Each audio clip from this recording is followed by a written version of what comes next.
You already know that Sendcloud helps you optimize your shipping process and your customer experience. Now we're going to show you how it can do just the same thing for your return process too. With Sendcloud's return portal, your customers can quickly set up returns on their own. However, you'll be able to set all your own parameters for the return process, stating which items can be returned, which shipping methods can be used, which countries will have return access, and so on. So let's start from the beginning and go through the return process step by step. There are two ways to start a return. Either you can let your customers do it themselves via the return portal, or you can do it yourself with the manual return form.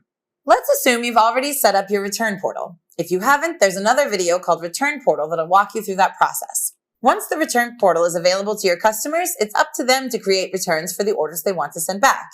Once they do this, they'll receive an email with a return label or a QR code, depending on the chosen return method. On your end, you'll receive an email letting you know that the return has been started. If you don't want to activate the return portal for all your customers, you can always create returns one at a time using the manual return form. This way, customers could only initiate a return first by contacting you, then you would start the return process yourself. To set up a return with the manual form, go to the Shipped tab and find the customer's orders you want to create a return for. Then click on Actions and create a return to open the return form.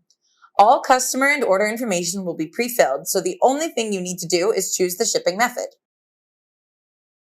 Once you've done that, select whether you want to send the return label automatically to the customer or print it out yourself. Finally, click Create Label.